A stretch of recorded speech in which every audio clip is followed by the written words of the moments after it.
Hello everyone, welcome to another episode of Inspire and Inquire. Of course, it's your girl Regina Beavers. I know it's been a long time, but I am happy to be back. I'm happy to be sharing this insight with you, hoping that we can continue to inspire each other, inquire about the word, and grow on our spiritual journey. Now, speaking of growth, right? Have you ever just taken a moment and look back at where you're coming from and just really appreciate the growth and the changes that you've made in your life? I have. I was doing this the other day and I really had to say, wow, if I only knew then what I know now, I would have made some better choices in life. And that's what we're going to talk about today, setting up your now for the future you, becoming wiser with our choices, our actions, and our decisions. You know, when you really look at it, a lot of things that we've made mistakes on or for continuously wasn't necessarily because we were so bad or, we're just full of sin or just not good enough. It's probably because we just weren't wise enough. We didn't have the wisdom, the discernment to make the right choices. And then we suffered consequences for those incorrect choices. So how do we become more wise? King Solomon was having a conversation with God. He's having this conversation and, God is asking him, what is it that you would want? What's the one thing that you would really want? Let me bestow this upon you. Of course, I'm paraphrasing, right?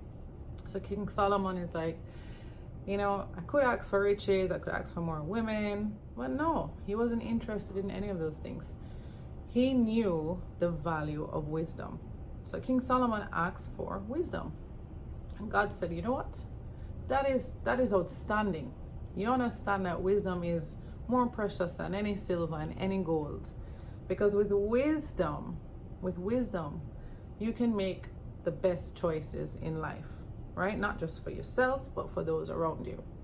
So God said, you know what? I'm going to make you the wisest person that ever lived. And he made him wise. People from all over the world would come and visit with King Solomon and hear his words. And guess what, people? He wrote down all of this wisdom for us. We have access to this wisdom. So and so thousands of years later, we can pick up the Bible and we can look at Proverbs. Yes, those little nuggets. I know you love a good proverb. I've always loved Proverbs, but I've never really looked at it as gaining wisdom. So I'm making this direct connection between Proverbs and being wise. If I knew then what I know now is, listen, the wiser I get is the better I'll be as a person, and is the better I can be for the people I love and care for. You see what I'm saying? So I'm going to take a challenge. It's a Proverbs challenge. There are 31 chapters in Proverbs. Pretty much 31 days in a month. So I'm going to take a month. I'm going to read a chapter a day. I'm encouraging you to do the same thing and see if you can pull out a nugget from each chapter, write it down, carry it with you, because it's not just about reading and getting the acquisition of knowledge. It's the application of knowledge. How do you apply this to your life, to your words, to your actions, to your peoples, to your thoughts? So grab the knowledge and then become wise by doing or practicing to do what the Proverbs are speaking of. Another important thing to recognize about the Proverbs, this came from the pastor at church. He said that Proverbs are not promises. Proverbs are principles. That sounds wise too. So wise. Because everything that is in the Proverbs might not necessarily come true or to fruition, but it's the principles. It's the principle of the matter that you're trying to gain. All right. So remember that as you go through this Proverbs challenge, that Proverbs is like a tongue twister. Proverbs aren't principles. No, Proverbs aren't promises.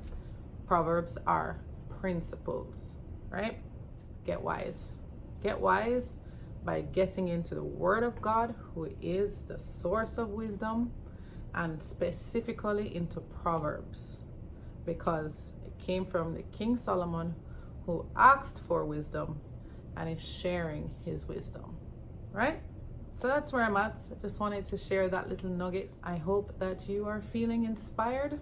And if you have any inquiries, let me know. My Instagram is Regina_McCallum. I will be sharing my little nuggets from my Proverbs challenge on there. If you want to follow along, happy to have you. Thanks so much again for watching Inspire and Inquire. Take care. I'll see you next time. Bye.